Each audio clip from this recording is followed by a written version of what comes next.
வணக்கம். Welcome to கதை திரட்டு. இந்த வீடியோல நம்ம என்ன கதை கேட்க போறோம்னா, எழுத்தாளர் PVR அவர்கள் எழுதிய சென்ட்ரல் கதையின் 12வது பகுதி.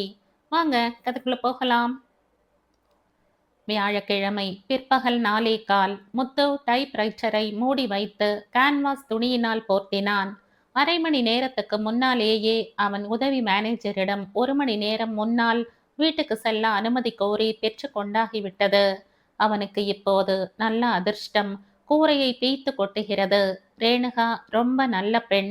அவன் அந்த காலத்தில் மாமரம் ஏறினதை இன்னும் ஞாபகம் வைத்து கொண்டிருக்கிறாள். இவ்வளவு லட்சம் சொத்து இருக்கிறவள். அப்பாவுக்கு ஒரே வாரிசு. பல கம்பெனிகளுக்கு டைரக்டர். எதற்கு இந்த அனாமதேயத்தை ஞாபகம் வைத்து கொள்ள வேண்டும்?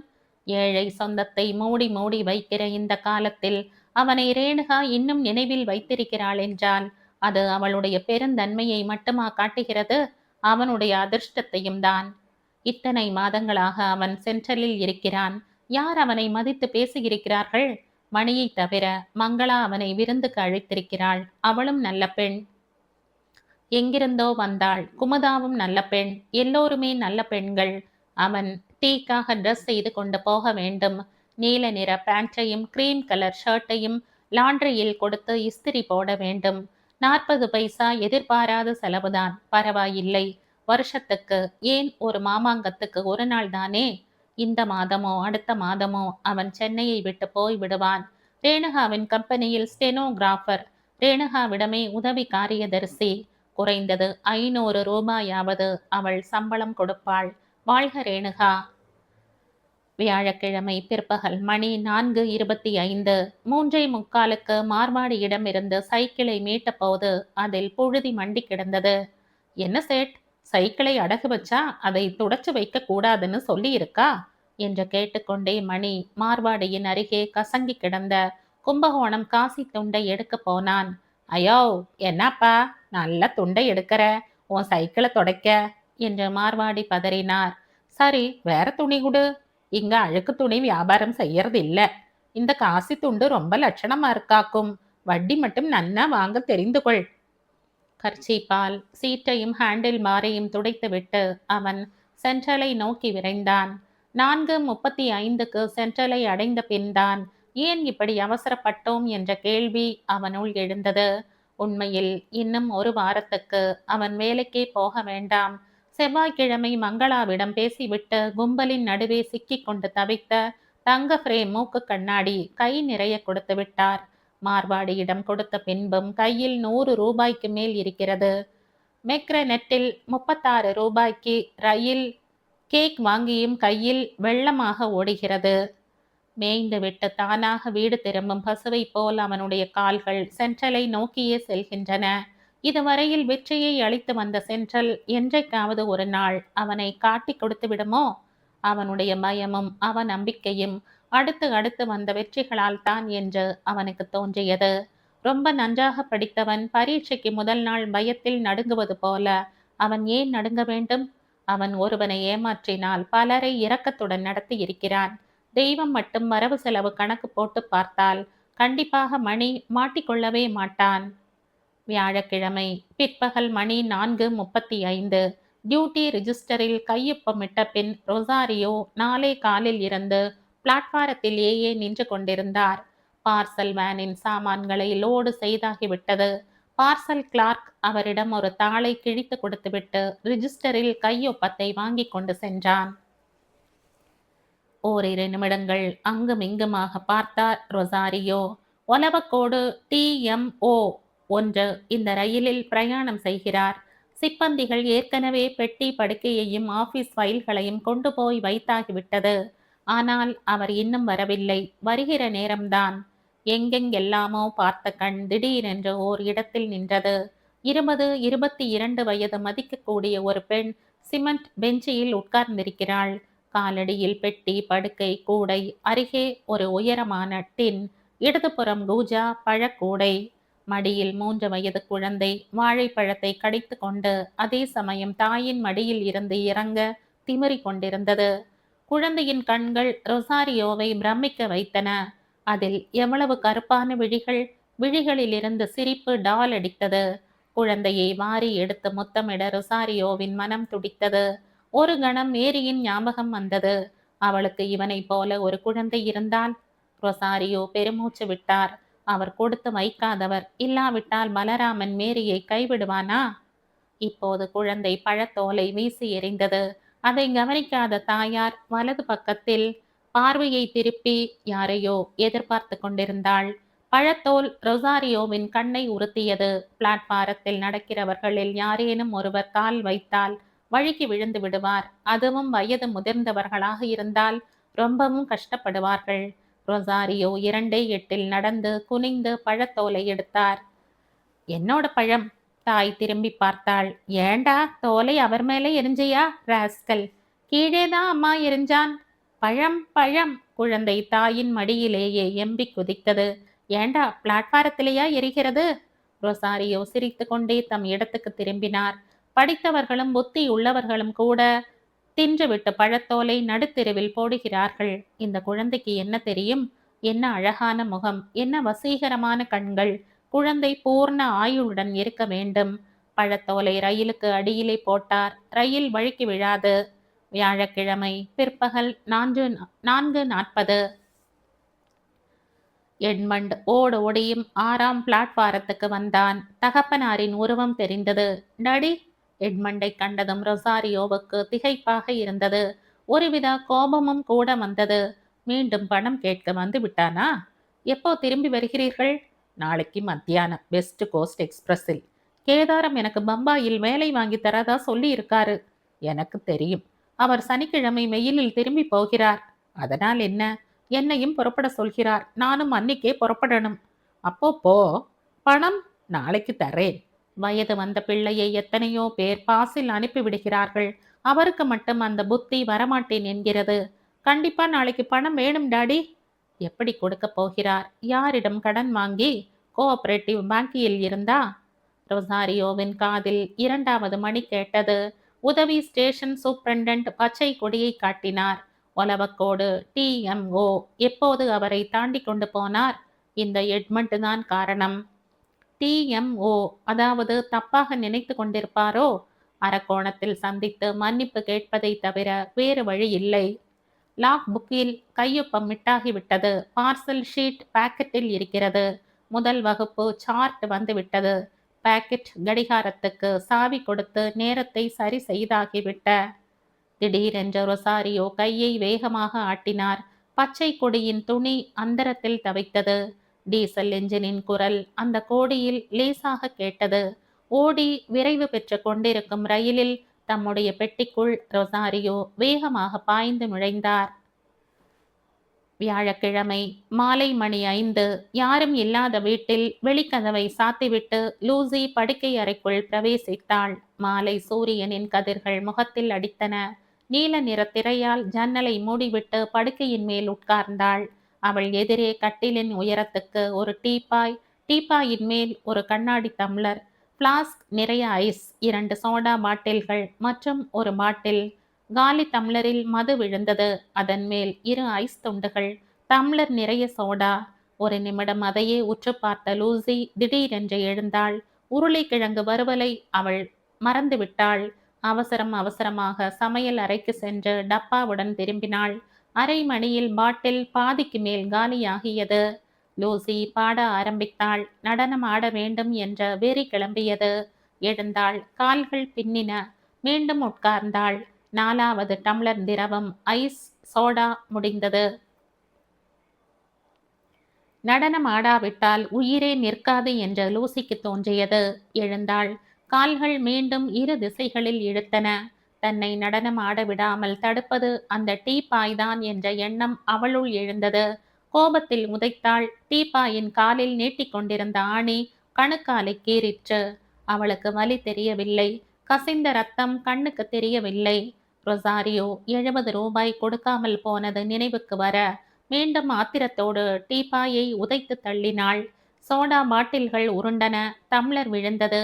மது பாட்டில் மட்டும் அப்படியே இருந்தது. சிரமப்பட்டு அதை குனிந்து எடுத்தாள். நீதான் என் பிரிய தேவதை. பாட்டிலை அப்படியே வாயில் கவிழ்த்து கொண்டாள். தொண்டையில் ஆவி பறந்தது. தொண்டை குழாயில் ஒரு வெதுவெதுப்பு. வயிற்றில் ஓர் எரிச்சல்.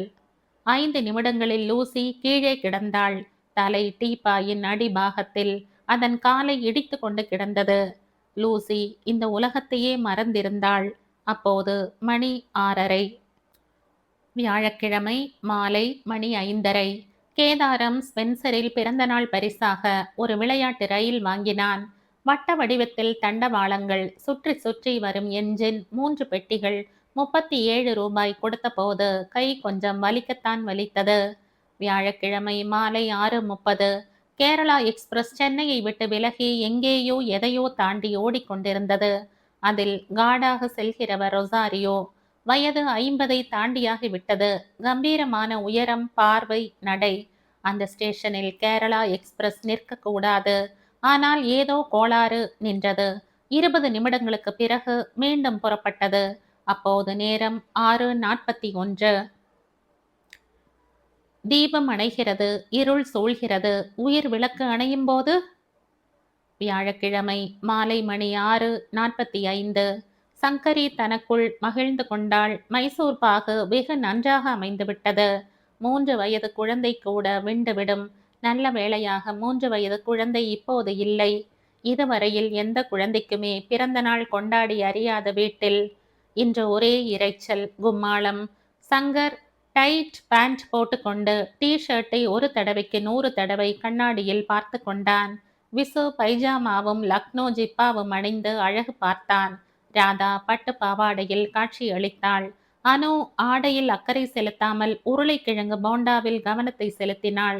மிக்சரில் முந்திரி பருப்பை தேடினாள். பாபு, கல்யாணம், ரவி ஆகியோர் ஸ்கூல் யூனிஃபாரத்தை போட்டு கொண்டார்கள். விழாவின் கதாநாயகி சுஜாவுக்கு ஒன்றும் புரியவில்லை. மற்ற குழந்தைகளுக்கு பள்ளிக்கூடத்தில் ஹாப்பி பர்த்டே பாடி பழக்கப்பட்ட அவளுக்கு இன்று மற்றவர்கள் பாடினார்கள். மங்களா வாங்கி கொடுத்த பாரிஸ் மிட்டாய்களை அவள் வகுப்பு முழுவதும் வழங்கி பாக்கி இருந்த 2ஐ தன் வாயில் அடக்கி கொண்டாள். ஆனால் மறுபடியும் எதற்கு இந்த கூத்து? மறுபடியும் ஹாப்பி பர்த்டே பாட்டு பாடப் போகிறார்களா? பூ போட்ட இளநீல ஃப்ராக் அவளுக்கு எடுப்பாக இருந்தது. ஆனால் அவள் அவஸ்தைப்பட்டாள். தோள் பட்டையில் உறுத்தியது. மைசூர் பாகு தூள்கள் வேறு ஃப்ராக்கில் சிதறின. கணபதி வந்தார். இன்னும் ரயில்வே உடுப்பை கழற்றவில்லை. மைசூர் பாகு கொஞ்சம் ருசி பார்க்கிறீர்களா? நன்னா வந்திருக்குன்னு தான் நினைக்கிறேன்.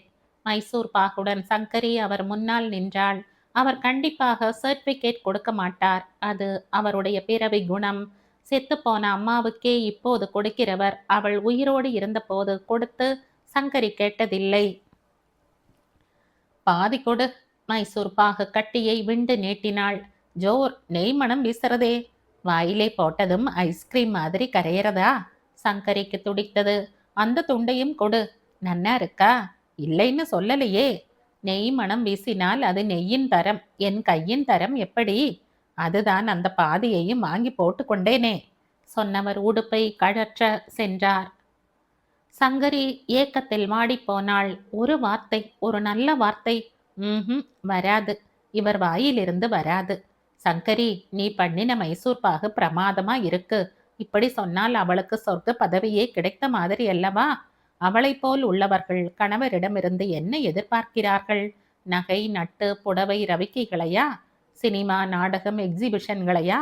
மனசு குளிரும்படியான வார்த்தைகள், இன்னும் நன்றாக செய்து போட வேண்டும் என்ற எண்ணம் உண்டாகும்படியான வார்த்தைகள். புகழ வேண்டாம், ஆனால் உண்மையாவது சொல்லலாமே. அவர் சொல்ல மாட்டார். அவள் தலையெழுத்து. மணி 6:50. மங்களா ரேணுகாவுடன் வந்தாள். சங்கரிக்கு பற்றி கொண்டு வந்தது. மூத்த பெண் இப்படி பொறுப்பு இல்லாமல் விருந்தாளியை போல் கையை வீசிக்கொண்டு வருகிறாள். சம்பாதிக்கிற பணத்தை எல்லாம் வீட்டு செலவுக்கு கொடுத்து விட்டால் பொறுப்பு தீர்ந்துவிடும் என்று அவள் நினைக்கிறாள். பெற்றவள் என்ன, சமைத்து போட்டு சதா சர்வ காலமும் வீட்டுக்குள்ளேயே உழைத்து கொண்டிருக்க வேண்டிய மாடா? மங்களாவின் கன்னத்தில் பலார் என்ற ஒரு அறை அறைந்தால் என்ன? ஆனால் இன்றைக்கு முடியாது. நாளுங்கிழமையுமா வயது வந்த பெண்ணை கை நீட்டி அடிக்க கூடாது. மேலும் சிநேகிதியுடன், பணக்கார சிநேகிதியுடன் இருக்கிறாள். ஹலோ மாமி, ரொம்ப சாரி, லேட்டா போயிடுத்து. மன்னிப்பு கேட்டது அவளுடைய பெண் இல்லை, ரேணுகா சிநேகிதி. அவளுடைய பெண்ணுக்கு மன்னிப்பு கேட்க கூட தெரியாது. அதனால் என்ன, பரவாயில்லை. சுஜாவுக்கு இதை வாங்கினேன், நன்றாக இருக்கிறதா என்று பாருங்கள். ரேணுகா நீட்டிய பெட்டியை பார்த்ததுமே சங்கரியின் மூச்சு ஒரு கணம் நின்றது. நகை பெட்டி. விரல் நடுக்கத்துடன் திறந்தாள். பொது மோஸ்தரில் மீனாட்சி அம்மன் பதக்கத்துடன் ஒரு நெக்லஸ், அத்துடன் விரலுக்கு ஒரு நெளி. 22 கேரட் என்றாள் மங்களா. ரேணு, பிறந்த நாளுக்கு எதுக்குமா இவ்வளவு பணம் கொடுத்து? சங்கரியால் மேலே பேச முடியவில்லை. சிலிர்ப்பில் அவள் தன்னையே இழந்து விட்டாள். 520 ரூபாய் என்றாள் மங்களா. டி, பரிசின் விலையை சொல்லக்கூடாதடி மண்டு. ரேணுகா மங்களாவின் கன்னத்தை நிமிண்டினாள். மணி 6:55. சீஃப் புக்கிங் கிளார்க் வைரக்கடுக்கன் ரங்காச்சாரி ஒரு ஜதை வெள்ளி கொலுசுடன் வந்து சோஃபாவில் உட்கார்ந்தார். அவரை தொடர்ந்து ஏற்கனவே ஆர்டர் செய்திருந்த ஐஸ்கிரீமை 2 பெரிய பிளாஸ்கில் போட்டு கொண்டு வந்தான் மணி. முத்து கிரீம் ஷர்ட்டை அணிந்து வெறும் கையை வீசிக்கொண்டு வந்து சேர்ந்தான். கேதாரம் வந்தான் ரயில் பரிசுடன். இன்னும் யார் யாரோ வந்தார்கள். உதவி station superintendent Joseph, railway under card Ramamirtham, railway canteen manager Panchapakesan. கடைசியாக மேரி வந்தாள். விசுவும் ராதாவும் சிறு சிறு மெழுகுவர்த்திகளை ரயில் கேக்கின் மேல் நிறுத்தி வைத்தார்கள். எஞ்சின் மேல் 4 வத்திகள், ஒவ்வொரு பெட்டிக்கும் 2 2. சங்கர் ஒவ்வொன்றாக பற்ற வைத்தான். சுஜா எல்லாவற்றையும் கூர்ந்து கவனித்தாள். டைனிங் டேபிளின் மேல் இருக்கும் கேக்கை பார்த்தாள். மெழுகுவர்த்திகளின் எரியும் நாக்குகளை பார்த்தாள். மணி அவளை டைனிங் டேபிளின் மேல் நிறுத்தி வைத்தான். சுஜா என்ன செய்ய வேண்டும் என்பதை சொல்லிக் கொடுத்தாள். தீபங்களை அவள் ஒவ்வொன்றாக ஊதி ஊதி அணைக்க வேண்டும். அணைத்த பின் கத்தியால் கையில் அடிபட்டு கொள்ளாமல் கேக்கை வெட்ட வேண்டும். அப்புறம் தான் ஒரு துண்டை அவள் தன் வாயில் போட்டுக்கொள்ள வேண்டும். எல்லோரும் கொழுமி இருந்தார்கள். சுஜாவின் குறுகுறுப்பான கண்களை ரசித்து கொண்டிருந்தாள் ரேணுகா. அவளுடைய நெக்லஸ் மின்னியது. ஸ்வீட் ஸ்மைலிங் கேர்ள் என்றாள் ரேணுகா. எஸ். கேதாரம், ஃபேனை சீக்கிரம் ஆஃப் பண்ணுங்கள், மெழுகுவத்தி அணைஞ்சிடும் போல இருக்கு. கூட்டத்தின் நடுவே இருந்த மணி கத்தினான். ராமாமிர்தம் விசிறியை நிறுத்தினார். Happy birthday to you. எல்லோரும் ராகம் எடுத்தார்கள். மேரியின் குரல் மட்டும் தனித்து கேட்டது. எவ்வளவு இனிமையான குரல்! முத்து வாய் அடைத்து நின்றான். அவனுடைய பார்வை எல்லாம் ரயில் கேக்கின் மேலேயே நிலைத்திருந்தது. நாக்கில் ஜலம் ஊறியது. இவ்வளவு பெரிய கேக்கை அவனுடைய ஜென்மத்தில் பார்த்ததில்லை. சுஜா, இப்ப நீ இந்த மெழுகுவர்த்தியை எல்லாம் ஊதி அணைக்கணும் என்றான் மணி. தெரியும் என்றாள் சுஜா. முதல் மெழுகுவர்த்தியின் மேல் ஊதினாள். விளக்கு அணை. கேரளா எக்ஸ்பிரஸ் ஓடிக்கொண்டே இருந்தது. ரொசாரியோ 2 ரெஜிஸ்டர்களில் என்னென்னவோ கிறுக்கினார். திருவள்ளூர் தாண்டியதும் நேரத்தை குறித்தார். சரியாக 5:40க்கு ரயில் அரக்கோணத்தை அடைந்தது. இறங்கின ரொசாரியோ TMOவை பார்க்க விரைந்தார். பார்த்தார். குசலம் விசாரித்து சென்ட்ரலில் சந்திக்க முடியாமல் போனது பற்றி மன்னிப்பு கோரினார். TMO புன்னகையால் பதிலளித்து அனுப்பினார். திரும்பி வரும் பொழுது காஃபி சாப்பிட வேண்டும் போல தோன்றியது. 15 பைசா கொடுத்து அரை கப் காஃபி வாங்கினார். ஸ்டாலை விட்டு வெளியே வந்தபோது பழவண்டி எதிரே வந்தது. சாத்துக்குடி, திராட்சை, ஆப்பிள், மஞ்சள் வாழைப்பழம். சென்ட்ரல் ஸ்டேஷன் குழந்தை கண்முன் தோன்றியது. அந்த குழந்தை இந்த ரயிலில் தான் வருகிறது. திடீரென்று அதன் கருவென்றிருக்கும் கண்களை பார்க்க வேண்டும் என்ற ஆவல் ஒரு வெறியாக கிளம்பியது. ஏன் என்று அவருக்கே தெரியவில்லை. ரொசாரியோ பேக்கன் கடிகாரத்தை பார்த்தார். 5:50. இன்னும் 15 நிமிடங்கள் இருக்கின்றன. பம்பாய் போகியை அட்டாச் செய்து கொண்டிருக்கிறார்கள். ரொசாரியோ நடந்தார். மேரி SS வீட்டுக்கு போயிருப்பாள். எட்மண்ட் ஊர் சுற்றி கொண்டிருப்பான். சனிக்கிழமை தலையை பணயம் வைத்தாவது அவனை பம்பாய்க்கு ரயில் ஏற்றி அனுப்பிவிட வேண்டும். லூசி இன்றைக்கு வேப்பேரி கிளப்புக்கு போகிறாளோ என்னவோ. போகாமல் இருக்க அவளால் முடியாது. அவள் 70 ரூபாய்க்காக அவருடைய உயிரையே வாங்கினாள். ஆனால் அவரிடம் ஏது பணம்? எதற்கு 70 ரூபாய் அவளுக்கு வேண்டும்? கேட்டால் அதை சொல்லவும் மறுக்கிறாள். ரொசாரியோ நடந்தார். 3 டயர் 2 டயர் லேடிஸ் கம்பார்ட்மெண்ட். குழந்தையை காணோம். முதல் வகுப்பு பெட்டி. ஓரிரு பிரயாணிகள் வழியை அடைத்து கொண்டு நின்றார்கள். Corridor compartment. பிளாட்பாரத்துக்கு எதிர்பக்கத்தில் அறைகள் இருந்தன. அவருக்கும் அறைகளுக்கும் நடுவே காரிடார் இருந்தது. 7 அறைகளில் 3இல் கதவுகள் சாத்தப்பட்டிருந்தன. மற்ற 4இல் 2 முழுக்க காலியாக இருந்தது.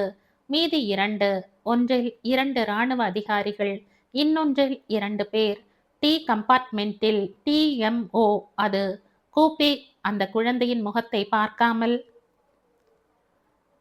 திரும்ப ரொசாரியோவுக்கு மனம் வரவில்லை. ஏன் இப்படி ஒரு வெறி அவர் மனதில் புயலாக அடிக்கிறது என்றும் அவருக்கு புரியவில்லை.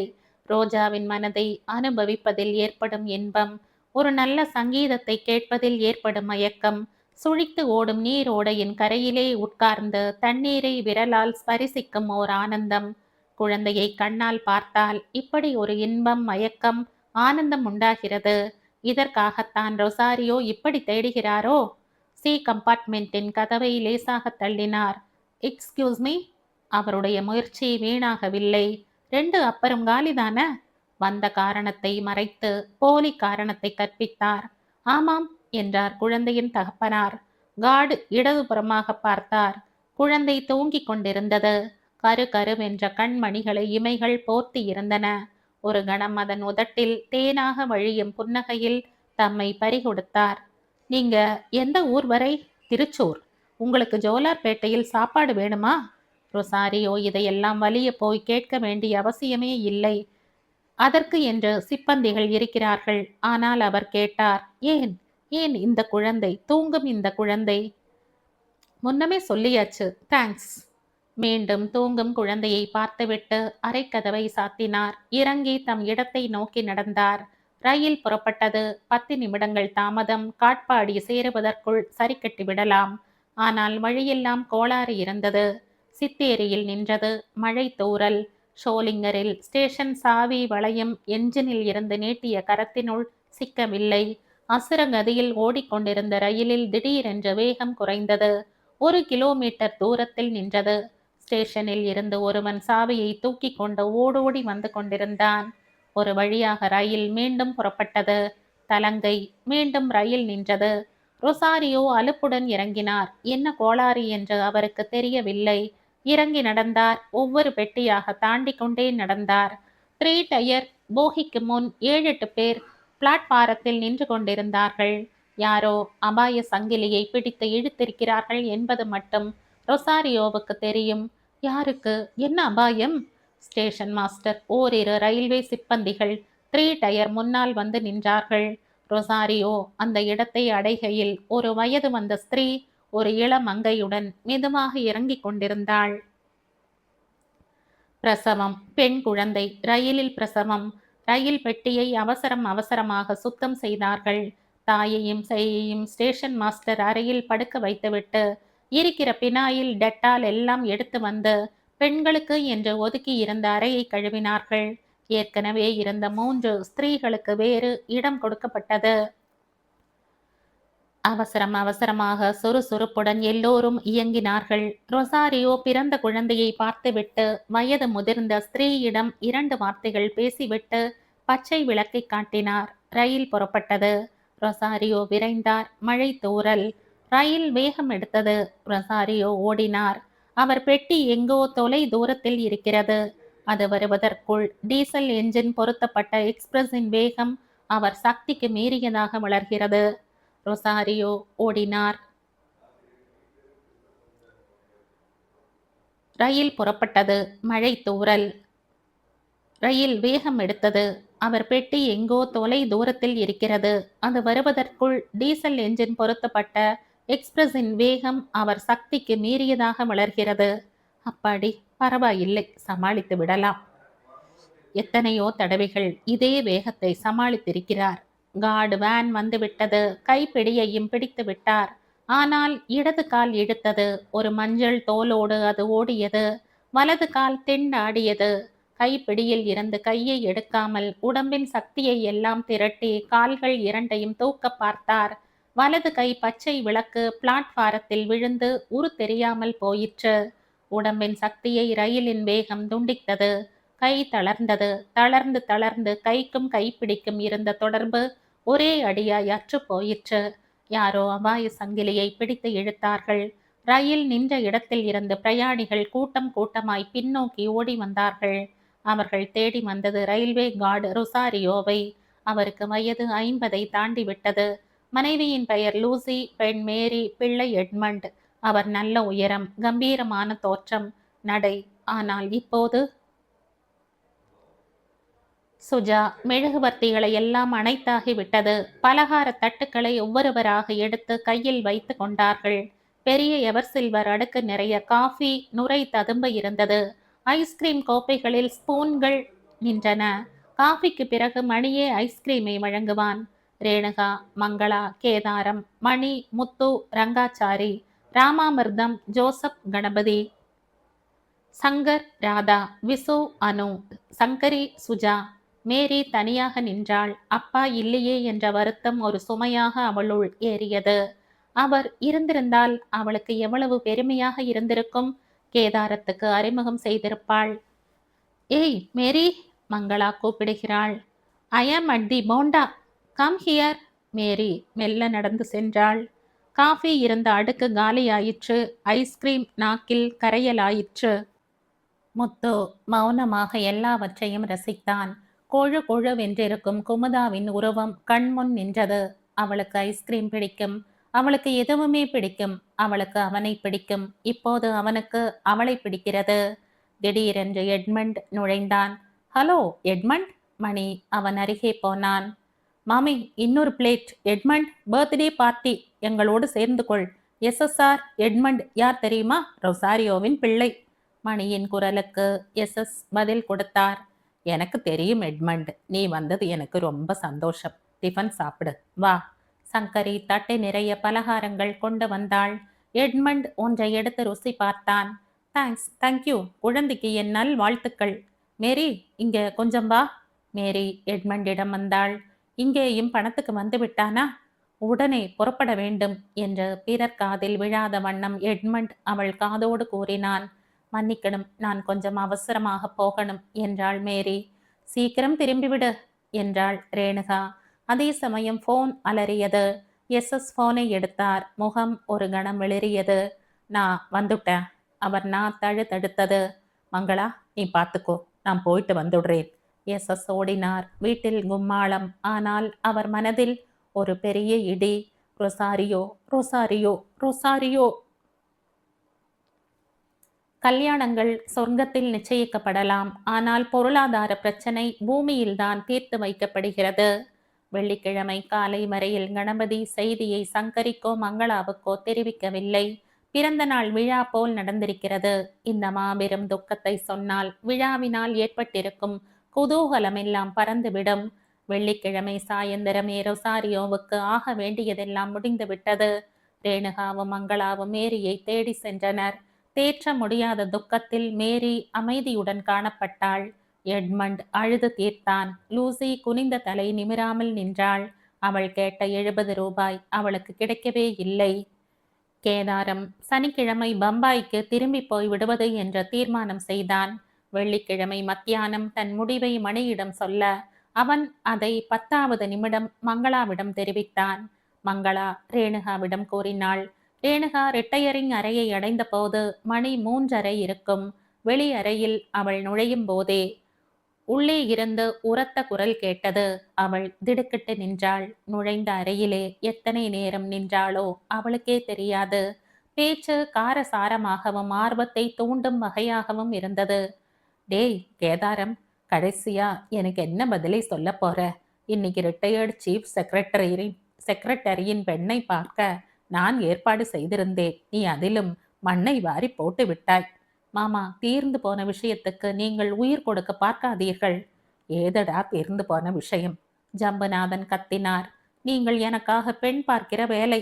அப்போனா அப்போதான். உன் இஷ்டப்படிதான் கல்யாணம் செய்து கொள்வியாக்கும். நான் அப்படி சொல்கிறவனாக இருந்தால் பம்பாயில் இருந்தே புறப்பட்டிருக்க மாட்டேன். பின் ஏன் திடீர்னு மனசு மாறினேன்? அந்த எஸ்எஸ்ஸின் பெண் மயக்கி விட்டாளா? அநாகரீகமாக பேசாதீர்கள் மாமா. நீங்க இழுக்கிற இழுப்புக்கெல்லாம் வளைந்து கொடுக்க நான் என்ன கம்பியா? கம்பி இல்லைடா, நீ கம்பி இல்லை, இரும்பு குண்டு. ரேணுகா தனக்குள் சிரித்து கொண்டாள். சரி, சும்மா என்ன வளன்னு பேசுறேள். இப்ப எதுக்கு மறுபடியும் வந்திருக்கிறீர்கள்? உங்கள் பல்லவியை பாடத்தானே, பாடிவிட்டு போங்கள். ஏண்டா, 3 வயசுல அப்பாவை முழுங்கின, 7 வயசுல அம்மாவை தோத்த. உன்னை ஹோட்டலுக்கு சப்ளையராக அனுப்பாமல் கூட பிறந்தவள் பிள்ளைன்னு உன்னை படிக்க வச்சேன். கல்லூரிக்கு அனுப்பினேன். அவன் காலையும் இவன் காலையும் பிடிச்சு என்ஜினியரிங் காலேஜில் சேர்த்தேன். நீங்க யார் காலையும் பிடிக்கலைன்னு எனக்கு தெரியும். என் மார்க்கை பார்த்து சீட் கொடுத்தார்கள். ஆமாம்டா, மார்க்கு, பொல்லாத மார்க்கு. உன் மாதிரி மார்க் வாங்கின எத்தனை பேர்களுக்கு சீட் கிடைக்கலை, அது தெரியுமாடா உனக்கு? இப்போ அது தெரிய வேண்டாம் எனக்கு. வாய் கிழிய பேசுறதுல ஒன்றும் குறைச்சல் இல்லை. இப்ப எனக்கு பதில் சொல்லு. என்ன பதில்? என் 2 பெண்களின் கல்யாணம் நடந்தாகணும். நானா குறுக்கே நிற்கிறேன்? ஆமா, நீயேதான், நீயேதான். கேதாரம் சிரித்தான். எனக்கு 15,000 உடனடியாக வேணும். உனக்கு கல்யாணம் நிச்சயமானால், நான் நினைத்தபடி நடந்தால் என் கையை விட்டு பணம் போகாது. ஆனால் உன் போக்கடாத்தனத்தினால் செலவு என் தலையிலே விழறது. அதென்ன 15,000ன்னு கணக்கா கேட்கிறீர்கள்? சரி, 14,999 கொடு. ரேணுகா சிரித்து கொண்டாள். மாமா, நீங்க என்னை என்னவென்று நினைத்து கொண்டிருக்கிறீர்கள்? நான் என்ன பம்பாயில் பிசினஸா பண்ணுகிறேன்? நீங்க கேட்கறதுக்கும் நான் செக் கிழிச்சு கொடுக்கறதுக்கும் என் சம்பளத்துல ப்ராவிடன்ட் ஃபண்ட், இன்கம் டேக்ஸ், வாடகை, கார் கடன், மாதாந்திர தவணை எல்லாம் கழிச்சு எனக்கு கிடைப்பது 708 ரூபாய் 80 பைசா. இன்னைக்கெல்லாம் இருந்தால் என்னால உங்க பெண் கல்யாணத்துக்கு உடனடியா ஒரு 5,000 பெயர்த்து கொடுக்க முடியும், அவ்வளவுதான். சமையற்கார பிள்ளை கூட 2,000 வரதட்சணை கேட்கிற காலம்டா இது. என் பெண்ணின் பாதி கல்யாணம் கூட உன் 5,000ல் நடக்காது. அப்போ கொஞ்சம் பொறுங்கள். அந்த எஸ்எஸ்ஸின் பெண்ணை தானே கல்யாணம் செய்து கொள்ள போற? அவர்கிட்ட வரதட்சணையா 10,000 வாங்கு. இந்த கதையின் தொடர்ச்சியை அடுத்த பதிவில் கேட்கலாம். நன்றி.